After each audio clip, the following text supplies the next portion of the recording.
Think about this for a second. In some countries, getting sick doesn't mean going broke. In some places like Canada or the UK, healthcare is just there whenever you need it. Now think about the US, where one hospital visit could wipe out your savings. This isn't just an argument, it's real life. Healthcare is essential for all, whether it's a sprained ankle or a life-threatening diagnosis. If something unexpected happened tomorrow, are you 100% sure you could afford the care you or your family would need? Over the past years, researchers have dug into how healthcare systems work across the world, looking at what's effective, what's broken, and what lessons we can learn. I'm here to share what they found and why it matters for us. Picture a world where you don't have to panic before seeing a doctor, where your only focus when you're sick is getting better, not fighting with insurance companies, not choosing between groceries and medication. That's the future we could have. Today, I'm going to break this down into 3 parts. First, what's broken in our system.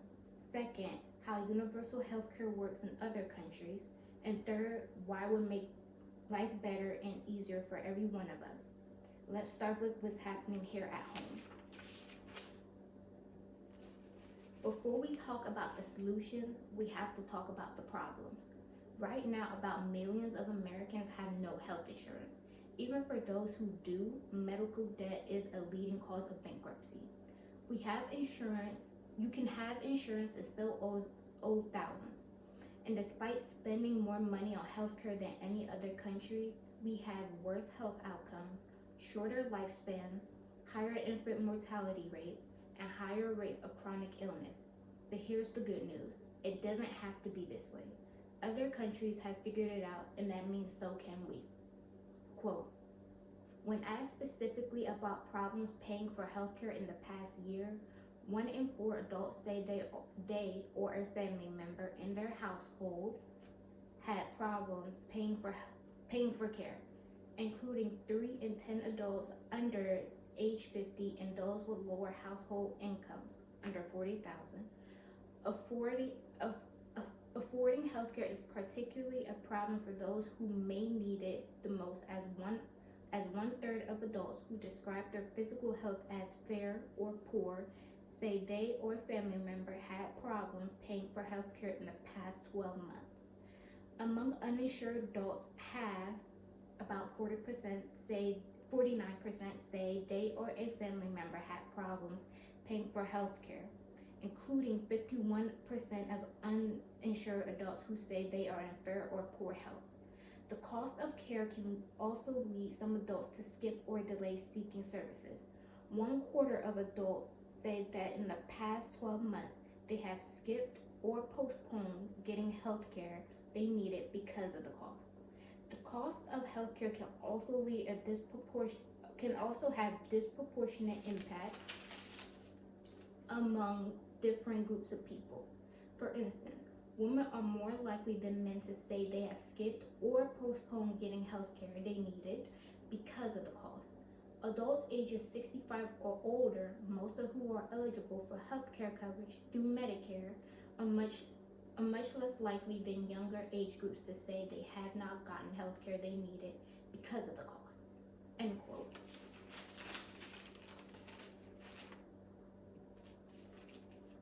If we're willing to learn, there are great examples to follow.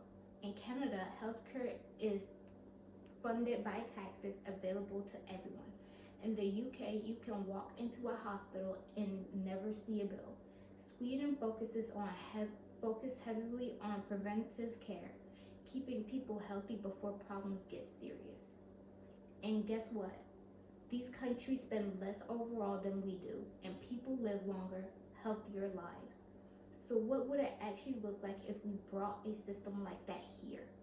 Quote, in all 4 systems, the national government sets a statutory framework for financing universal coverage.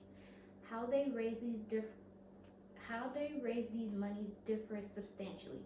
However, Great Britain's national health system draws mainly on general revenues. 70% of Canada's health bills comes from the national and provincial general revenues. Germany relies primarily on work-based social insurance contributions. In the most dramatic evolutionary department in this court, France increasingly supports its social insurance to others. They all work. They all work, and they all carry their burden of political and economical stress.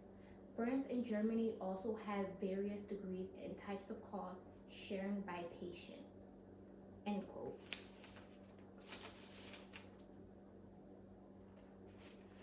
Universal healthcare isn't just about healthcare. It's about freedom, a safe future, and opportunity. With universal healthcare, you obviously wouldn't stay in a job you hate just for the insurance. Entrepreneurs could take risks without fear of losing coverage. Families would have more money because they wouldn't be put down by medical bills. And by focusing on precaution and effectiveness, we lower our healthcare system spending overtime, helping the economy and reducing government debt. Quote, during the COVID-19 pandemic, it was believed that universal healthcare could have saved more than 338,000 lives from the virus alone. According to Rachel Noor, a writer for Scientific America, Noor explained that a recent study from the Proceedings of National Academy of Sciences USA showed that the U.S. could have saved $105.6 billion in healthcare costs associated with hospitalizations due to COVID-19. The researchers of the study also estimated how much it would cost to insure the entire U.S. population and the savings that measure would produce. Noor said that the universal healthcare would generate savings in 3 different ways: more efficient investments in preventive care, lower administrative costs, and increased negotiating power for pharmaceuticals, equipment, and fees. Apparently, this would have produced savings of $459 billion in 2020. It's necessary that the U.S. at least considers the possibilities of universal healthcare. Not only because it would apparently benefit the economy, but also it would help to provide care for those who aren't able to regularly go to a doctor for checkups. While taxes may have to increase to fund universal healthcare, the overall advantages that would come out of a policy like this would help the United States rather than harm it. End quote. We talked about the broken system we live with, the working guys around the world, and the huge benefits we gain from universal healthcare here at home.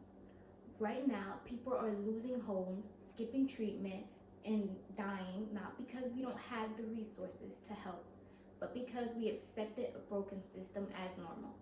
It doesn't have to be this way. Healthcare should never be a luxury, it's basic human rights.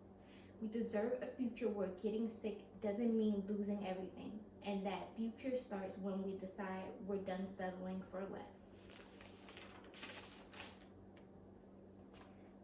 Thank you for listening. If you have any questions, please let me know, and I'll try to answer them to the best of my ability. Thank you for listening to my PowerPoint. Have a good day.